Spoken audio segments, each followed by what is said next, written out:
Cake തിന്നരുത്, cut തിന്നാം. പുതിയ കാലത്തിൻ്റെ സൂക്ഷ്മതയുടെ തലമാണ്.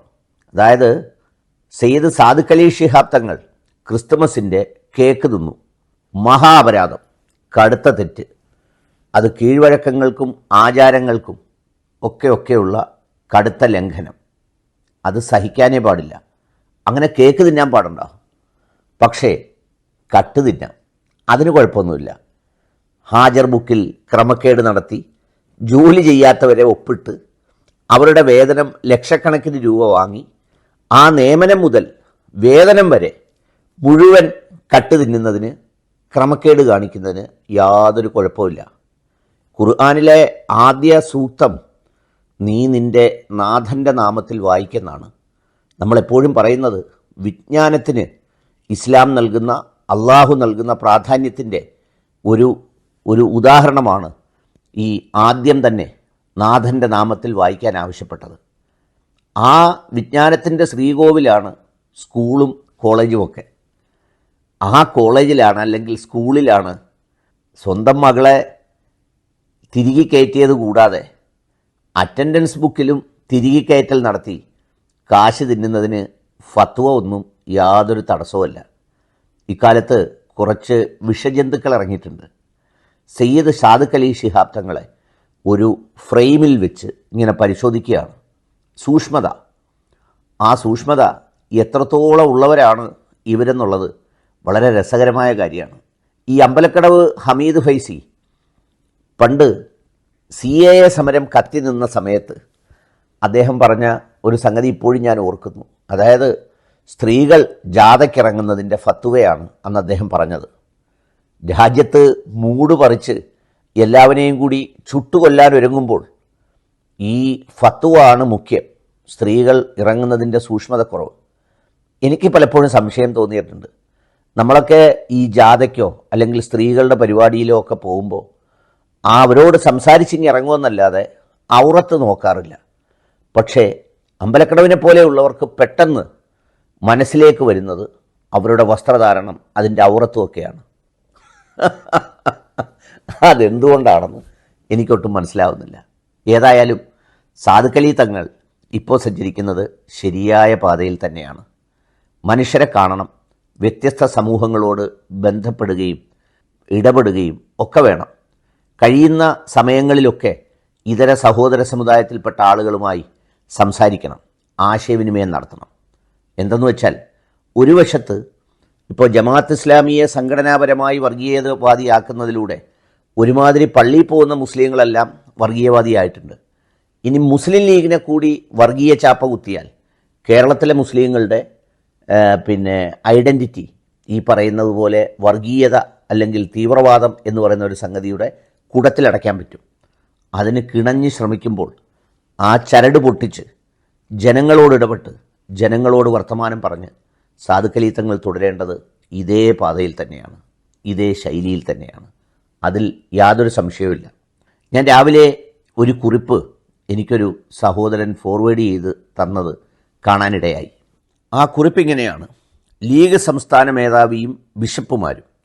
കേരള സംസ്ഥാന മുസ്ലിം ലീഗ് മേധാവിയുടെ ഇപ്പോഴത്തെ പ്രവർത്തന വീതി കണ്ടാൽ തോന്നും ഇടയ്ക്കിടെ ബിഷപ്പുമാരെ സന്ദർശിക്കൽ മുസ്ലിം ലീഗ് സംസ്ഥാന പ്രസിഡന്റിൽ നിക്ഷിപ്തമായിരിക്കുന്ന പ്രധാന കർത്തവ്യമാണെന്ന്.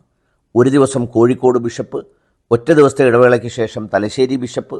സയ്യിദ് മുഹമ്മദ് അലി ശിഹാബ് തങ്ങളെ ഈ പദവിയിലിരിക്കെ നീണ്ട പതിറ്റാണ്ടിനിടെ ദിനേനയൊന്നോണം ഞാൻ വായിച്ചിട്ടുണ്ട്. ഒരിക്കലും വിശേഷ ദിവസങ്ങളിലടക്കം അദ്ദേഹം ജീവിച്ചിരിക്കുന്ന ബിഷപ്പുമാരെ കണ്ടതായി ഒരു വാർത്തയും വായിച്ചിട്ടില്ല. ഒരിക്കൽ ഒരു പ്രമുഖ ക്രിസ്ത്യൻ മതമേലധ്യക്ഷൻ്റെ ഭൗതികദേഹം സന്ദർശിച്ചതിൻ്റെ ഓർമ്മകളുണ്ട്. ബഹുമാനപ്പെട്ട സംസ്ഥാന അധ്യക്ഷനും മറ്റു പാർട്ടി നേതാക്കളുമൊക്കെ ഒന്ന് തിരുത്താനും പൂർവികരിലേക്കൊന്ന് തിരിഞ്ഞു നോക്കാനും നടക്കാനുമൊക്കെ തയ്യാറാവണം. സർവ്വലോകനാഥൻ ഈ സമുദായത്തെയും സമുദായ പാർട്ടിയെയും കാത്തുരക്ഷിക്കട്ടെ. KP താഹ. ഈ KP താഹ പോലെയുള്ള കാളകൾ ഈ സമൂഹത്തിൽ ധാരാളമായുണ്ട്.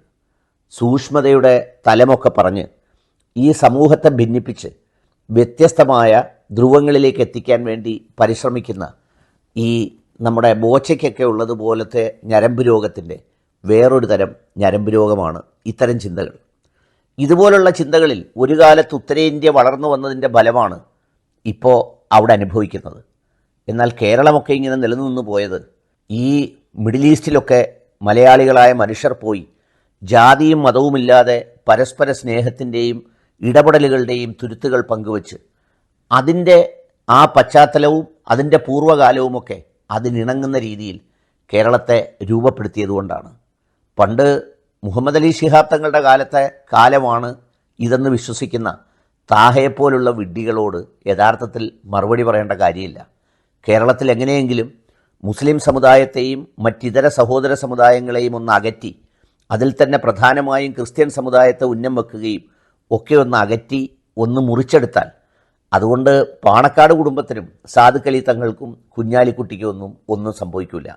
മറിച്ച് ഈ കേരളത്തിൻ്റെ തെരുവുകളിൽ ജീവിക്കുന്ന ഒരുപാട് മനുഷ്യർ ഇന്ന് ഉത്തരേന്ത്യയിൽ കാണുന്നത് പോലെ ഇറച്ചിക്കട നടത്തുന്നവനും അല്ലാത്തവനുമൊക്കെ അടികൊണ്ട് പുളയുന്ന കാഴ്ച നമ്മുടെ നാട്ടിലും കാണേണ്ടി വരും.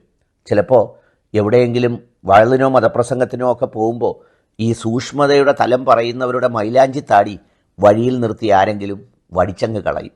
അതൊക്കെ കളയുന്നൊരു കാലം അങ്ങനങ്ങ് അനധിവിദൂരമാണ് എന്ന രീതിയിൽ തള്ളിക്കളയാനാവില്ല. ഉത്തരേന്ത്യയിലൊക്കെ നടക്കുന്നുണ്ട് ഇതുപോലെയുള്ള സംഘർഷങ്ങൾ. ആ സംഘർഷങ്ങൾ ഉണ്ടാകാതിരിക്കാൻ കേരളത്തിൻ്റെ സാമൂഹ്യ തലങ്ങളിൽ ബന്ധങ്ങളിൽ ഒക്കെ ചേർന്ന് തന്നെ പോകണം. അതിൽ ഈ പറയുന്ന ഒരു കീഴ്ശ്വാസം പോകുമ്പോൾ അങ്ങ് പോകുന്നത് പോലുള്ളതല്ല വിശ്വാസം. അത് ഹൃദയത്തിൽ ഓരോ മനുഷ്യനുമുള്ളതാണ്.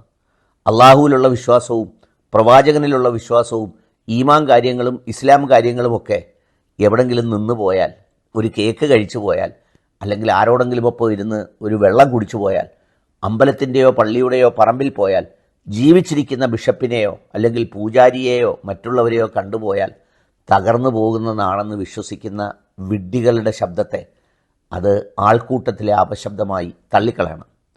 അതൊന്നും പറയുന്നവനെ മൈൻഡ് ചെയ്യാനേ പോകരുത്. അമ്പലക്കടവിനെ പോലെയുള്ളവരുടെ ആഗ്രഹം ഈ സമുദായത്തെ ജട്ടിയിൽ കെട്ടി വലിക്കാനാണ്. അങ്ങനെ വലിച്ചിരുന്നൊരു കാലം ഉണ്ടായിരുന്നു. പക്ഷേ ഇപ്പോൾ അതിന് കിട്ടൂല, അത് വിൽക്കൂല. ഇപ്പോഴത്തെ കാലത്തിൻ്റെ ആവശ്യം സാദിഖ് അലി തങ്ങളുടെ പാത തന്നെയാണ്. മനുഷ്യരോട് സംസാരിക്കണം, ഇടപെടണം. പിന്നെ പൂർവികരുടെ ചരിത്രം ഞാൻ വായിച്ചിട്ടുണ്ട്.